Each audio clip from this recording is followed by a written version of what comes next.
Dear student, Assalamu alaikum wa rahmatullah wa barakatuh.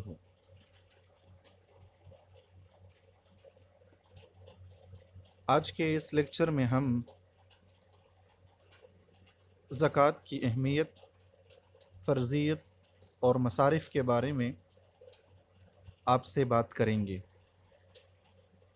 زکوٰۃ جماعت دہم کے موضوعاتی مطالعے سے ایک انتہائی ضروری اور لازمی سبق ہے۔ اس حوالے سے اس کے چیدہ نکات ہم موضوع بحث لائیں گے۔ نمبر 1، زکوٰۃ کا مفہوم کیا ہے؟ زکوٰۃ کا لفظی معنی کیا ہے؟ تو زکوٰۃ کا مفہوم اور زکوٰۃ کا لفظی معنی، اس کو ہم ڈیفائن کرتے ہیں۔ لفظی معنی ہے پاک ہونا، بڑھنا اور نشوونما پانا۔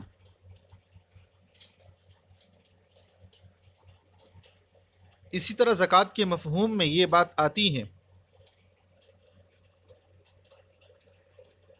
کہ یہ ایک مالی عبادت ہے، اسلام کا ایک اہم رکن ہے، جو کہ ایک صاحب نصاب مسلمان پر اپنے مال میں سے ایک خاص شرع کے مطابق فرض ہے۔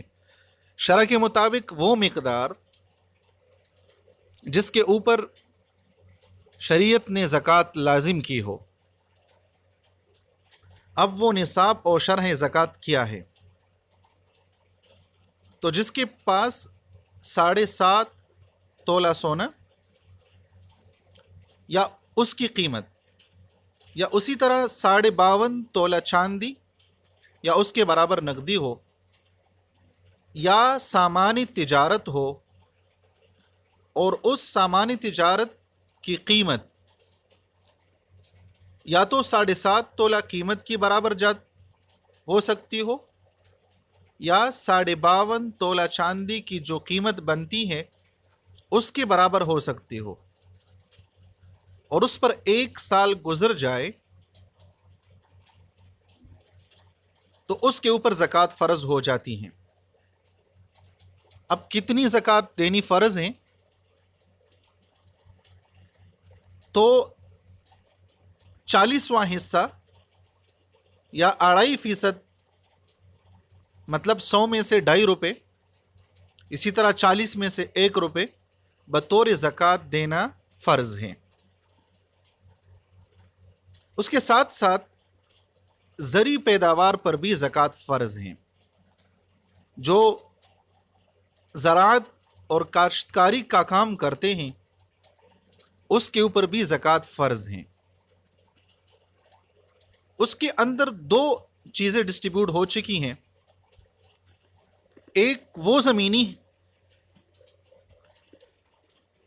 فصل ہیں جو کہ نہر سے یا ٹیوب ویل سے سیراب کیا جاتا ہو۔ دوسرا وہ زمین جو خالصتاً اس کا انحصار بارش پر ہو، تو اس کو بارانی زمین بولتے ہیں۔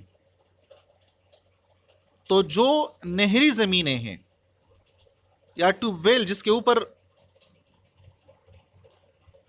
آپ کے پیسے لگتے ہو، آپ ماہانہ طور پر یا سالانہ طور پر پیسے دے کر پانی خریدتے ہو،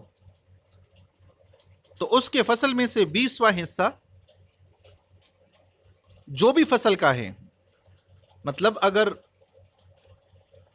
گندم، جو، اسی طرح فروٹ میں سے جو بھی باغ کمپلیٹ ہو گیا، مکمل ہو گیا، تو ہر 20 کریٹ میں سے، 20 کلو میں سے، 20 من میں سے، اینی ون جو بھی 20 تک فگر پہنچ گیا تو وہ ایک دینا پڑے گا، ایک پیٹی دینی پڑے گی، یا مثال ایک 20 کلو ہے تو 1 کلو دینا پڑے گا۔ تو یہ اس کا 20واں حصہ جو زمین، پانی، اس پانی سے سیراب ہوتی ہو جس کے لیے پانی آپ خریدتے ہیں، جس کے اوپر آپ کا خرچ آتا ہو، اور اسی طرح دوسری زمین وہ ہے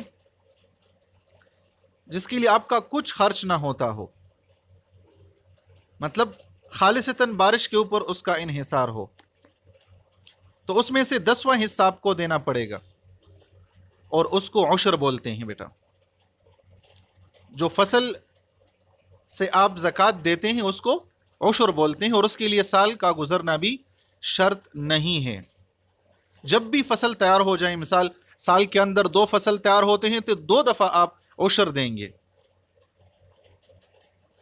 حالانکہ عام جو سونا یا چاندی ہے یا مال تجارت ہیں تو ان کے اوپر سال کا گزرنا شرط ہے، جبکہ عشر کے لیے زمین کے اوپر سال کا گزرنا یا فصل کے اوپر سال کا گزرنا شرط نہیں ہے۔ اسی طرح جانوروں کے اوپر بھی زکوٰۃ ہے۔ بیڑ بکریوں کا نصاب 40 بیڑ بکریوں پر کم از کم 1 بیڑ یا 1 بکری بطور زکوٰۃ دینا فرض ہے، مطلب کم از کم آپ کے پاس 40، زیادہ ہو تو پھر اس کا الگ الگ نصاب ہوگا۔ کم از کم 40 کے اوپر یہ عدد ہیں، باقی جتنا بڑھ جاتا ہے اس کا نصاب پھر چینج ہوتا ہے، 100 کے اوپر دوسرا ہے، 120 کے اوپر تیسرا ہے، اسی طرح بڑھتے چلے جائیں تو اتنی ہی لحاظ سے زکوٰۃ کے اندر بھی آپ کو بیڑ یا بکری زیادہ دینے پڑے گی۔ بھینس اور گائے کا نصاب 30 پر کم از کم 1 سالہ بچہ، بھینس کا ہو یا گائے کا ہو 1 سالہ بچہ جو پورے 1 سال کا ہو بطور زکوٰۃ دینا فرض ہیں۔ اسی طرح اونٹوں کا نصاب، اگر کسی کے پاس اونٹ بہت زیادہ ہیں تو 5 اونٹ کے اوپر کم از کم 5 اونٹ ہو تو اس کے اوپر 1 بکری دینا فرض ہے، لیکن اس ساروں میں شرط یہ ہے بیٹا کہ یہ سارے بغیر خرچے کے کسی بھی جنگل کے اندر یا کوئی بھی مفت میں اس کو کھانا ملتا ہو، اس کو چارہ ملتا ہو، تب اس کے اوپر زکوٰۃ فرض ہے۔ اگر فارم ہے، جیسے مطلب یہاں پہ بینسوں کے فارم ہوتے ہیں یا مطلب گایوں کے فارم ہوتے ہیں، تو اس کے اوپر زکوٰۃ فرض نہیں ہے کہ ان کے لیے چارہ خریدا جاتا ہے، ان کے لیے مختلف ان کے اوپر خرچہ ہوتا ہے، تو ان کے اوپر زکوٰۃ فرض نہیں ہے۔ یہ بیڑ بکریاں وغیرہ وہ مراد ہیں، یا بینس گائیں وہ مراد ہیں جو ایسی چراگاہ میں چرتے ہیں جہاں پر ان کے اوپر کچھ خرچ نہ ہوتا ہو، مفت میں اس کو کھانا ملتا ہو، اس مفت میں اس کو چارہ ملتا ہو، تب اس میں زکوٰۃ فرض ہے۔ تو یہ جانوروں کے اوپر زکوٰۃ کی فرضیت کے بارے میں ہوئی۔ اگلے ہم جاتے ہیں زکوٰۃ کی اہمیت کے بارے میں۔ اہمیت یہ ہے کہ قرآن کے اندر آپ کے اسکرین کے نظر آ رہا ہے کہ نماز قائم کرو اور زکوٰۃ ادا کرو، اور رکوع کرنے والوں کے ساتھ رکوع کرو۔ ایھا الذین آمنوا اقیموا الصلاۃ وآتوا الزکاۃ وارکعوا مع الراکعین۔ یہ قرآن کا حکم ہے، جہاں پہ بھی نماز کا ذکر اس کے فوراً ساتھ اس کے ساتھ زکوٰۃ کا حکم بھی اللہ تبارک و تعالیٰ نے نازل کیا ہے۔ تو زکوٰۃ کی فرضیت قرآن سے ثابت ہے۔ زکوٰۃ کی فرضیت مکہ مکرمہ میں ہوئی تھی، لیکن ان کے جو نصاب مقرر ہوئے، پھر وہ مدینہ منورہ میں سارا جو نظام تھا زکوٰۃ کے نصاب اور کتنا دینا، کس طرح دینا، کس کو دینا، یہ پھر مدینہ منورہ کے اندر تفصیلات اللہ تبارک و تعالیٰ نے بھیج دی۔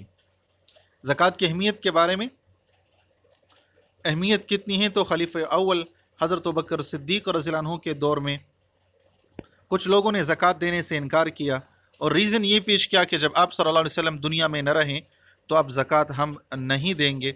تو اس انکار کی صورت میں آپ رضی اللہ عنہ نے ان کے خلاف باقاعدہ طور پر لشکر تشکیل کر کے ان کے خلاف جہاد کیا، اور مانعین زکوٰۃ کے اوپر اللہ تبارک و تعالیٰ کی طرف سے حضرت ابوبکر رضی اللہ عنہ کے دل میں یہ بات آئی کہ اگر آج لوگوں نے زکوٰۃ دینے سے انکار کیا تو کل دین کے کسی اور اہم رکن سے انکار کرے گا، اس لیے ان کے خلاف جہاد کیا، اور ہمیشہ ہمیشہ کے لیے قیامت تک کے لیے یہ بات ثابت ہو گئی کہ زکوٰۃ نہ دینا یا زکوٰۃ سے انکار کرنا ایک قسم کا کفر اور شرک ہے۔ اسی طرح حضرت عبداللہ ابن مسعود رضی اللہ عنہ کا ارشاد بھی آپ کے سامنے پوائنٹ میں موجود ہیں کہ ہمیں نماز پڑھنے اور زکوٰۃ دینے کا حکم دیا گیا ہے، اور جو انسان زکوٰۃ ادا نہیں کرتا تو آپ دیکھیں کتنی بڑی بات ہے، جو انسان زکوٰۃ ادا نہیں کرتا اس کی نماز نہیں ہوتی، اس کی نماز نہیں ہوتی۔ مطلب یہ ہے کہ اگر زکوٰۃ سے انکار کرتا ہے تو ڈیفینیٹلی وہ اسلام سے نکل جاتا ہے، تو چاہے وہ جو بھی عبادت کر لے تو اس کی کوئی بھی عبادت قبول نہیں ہوں گی۔ اچھا جی، یہ زکوٰۃ کے مصارف نیکسٹ آپ کے پاس پوائنٹ موجود ہیں۔ فقراء ہیں، مساکین ہیں، عاملین زکوٰۃ ہیں، تالیف قلب ہیں، رقاب، غارمین فی سبیل اللہ اور ابن السبیل۔ یہ 8 مصارف ہیں۔ مصارف کا مطلب جہاں پہ آپ زکوٰۃ کو خرچ کر سکتے ہیں۔ اسی طرح فقراء سے مراد وہ لوگ ہیں جو اپنی ضروریات زندگی کو پورا کرنے کے لیے دوسروں کی مدد اور تعاون کے محتاج ہوتے ہیں۔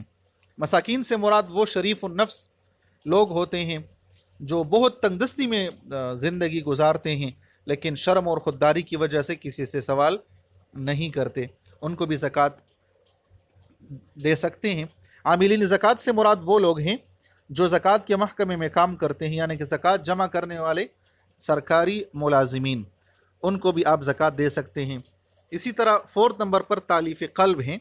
تالیف قلب سے مراد وہ نئے جو مسلمان ہو چکے تھے اور ان کو دل کو اسلام کے اوپر مضبوطی سے جمانے کے لیے ان کو زکوٰۃ کی رقم سے مدد کی جا سکتی ہیں، اس کو تالیف قلب بولتے ہیں۔ نئے مسلمان ہوئے ہو تو ان کو زکوٰۃ دے سکتے ہیں تاکہ ان کا دل اسلام کے اوپر مضبوطی سے جم جائے۔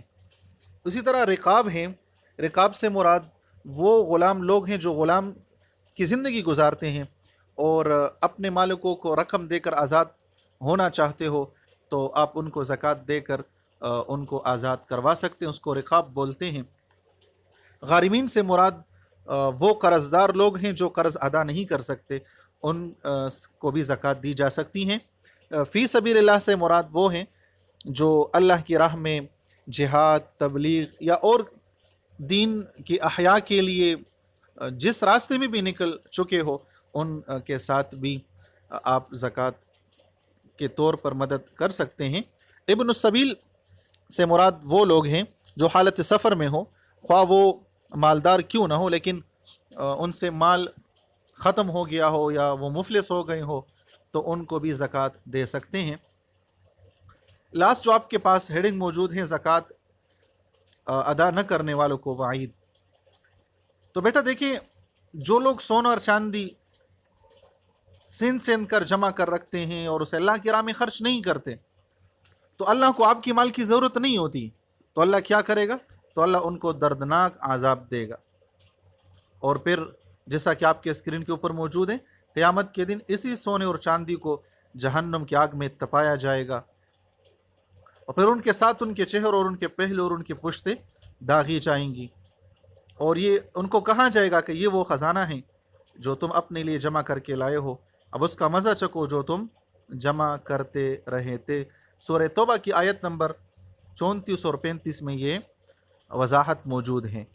تو آج کی کلاس میں ہم آپ سے اس سبق کا خلاصہ یہ بیان کرتے ہیں کہ زکوٰۃ ادا کرنا، زکوٰۃ کس کو دینا، زکوٰۃ کب دینا، بنیادی طور پر یہ پوائنٹس آپ اپنے ذہن میں یاد رکھ لیں۔